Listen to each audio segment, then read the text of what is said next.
Today we're going to learn 3 ways to dry herbs. This is just a tip that I love. I love cooking in general, but I even more love sharing with you the tips on how to save money, how to enjoy what God's given you, and just how to have fun in the kitchen.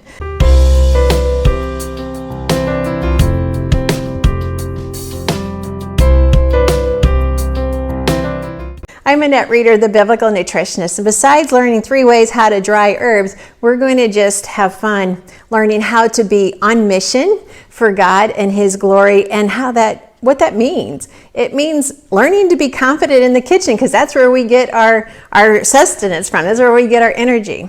Understanding also how much God loves you. And herbs are the perfect food to share God's love. Why is that? I'm glad you asked. Because just as you look at the different herbs, there's herbs all throughout the Bible. I talk about it a lot in the Treasures of Healthy Living Bible Study. We even have a chapter on herbs, the different herbs that were used for exchange for money, for buying goods, or for being a Roman soldier. They were paid either in salt or in herbs. A lot of stories in the scripture use herbs as a reference. But today, let's look at 3 ways to dry herbs. Of course, you know I love to dehydrate. It's just super simple, fun, fast. Don't have to even think about it. It's like my mindless way to dry herbs. So this is always an alternative. This is the Nutrimil Liquip Filter Pro Dehydrator. And I only have 2 trays on. You could stack this thing all the way to the ceiling with trays. But herbs are so fast drying that you can just fill the trays totally with herbs. So what if it's piled up? It doesn't matter. So if I was going to dry some herbs in the Filter Pro, like here's some parsley that I just took out of my yard, take off the bad parts. I could really here's just the thing.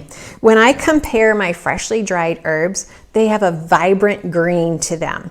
And if I compare them to last year's herbs that I dried are still green, but if I compare it to a grocery store spices of parsley, no comparison, because those are usually brown.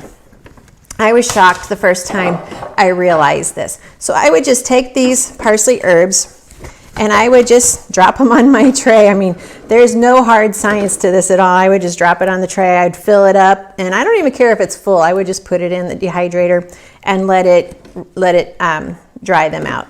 So I could do that. That's definitely one way. If you have this dehydrator, you know how easy it is. But hey, what if we could dry herbs with our kids and make it a fun activity?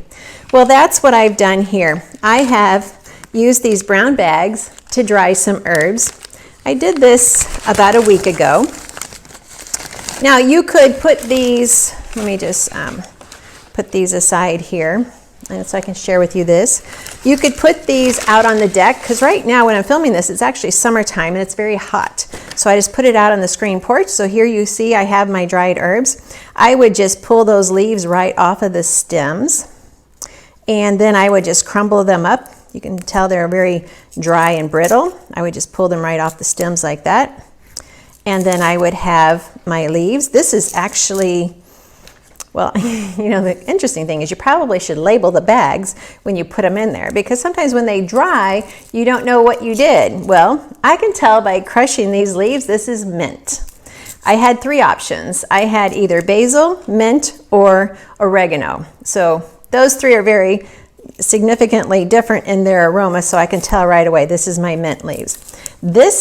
We have a young boy in our church who makes mint ice cream, and so he uses his mint out of his garden to make the mint ice cream.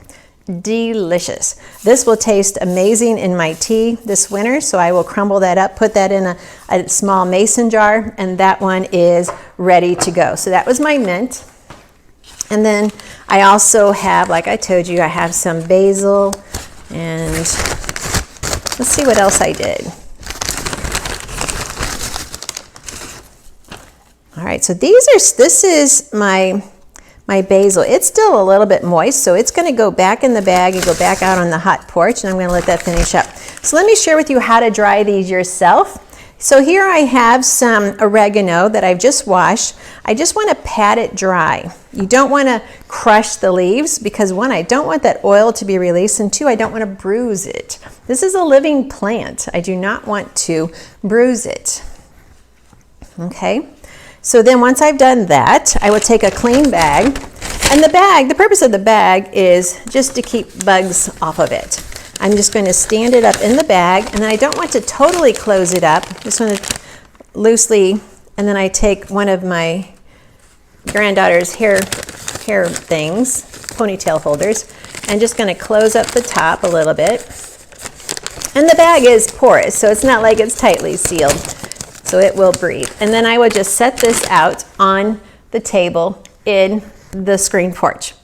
That's how simple it is. So that's the easiest way, the cheapest way to do it. The other way is to put your herbs on a tray and put them in the oven.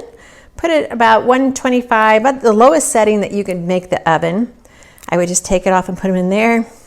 And there I have my parsley. I could put some parchment paper down first if I wanted to, but with herbs, there's no reason to. Fill this tray up, put it in the oven, the lowest setting possible, and then just keep an eye on it. It doesn't take very long for herbs, so probably 1 to 2 hours max is all you need. And don't forget, when you're playing with herbs, you really want these incredible herb shears. They just make cutting up herbs so fun. So here I have my bouquet of herbs. This is my hyssop with the beautiful flowers. When you're cutting up your herbs, it just gives you, let me share with you on this so you can see it better. It just shreds those herbs so fast.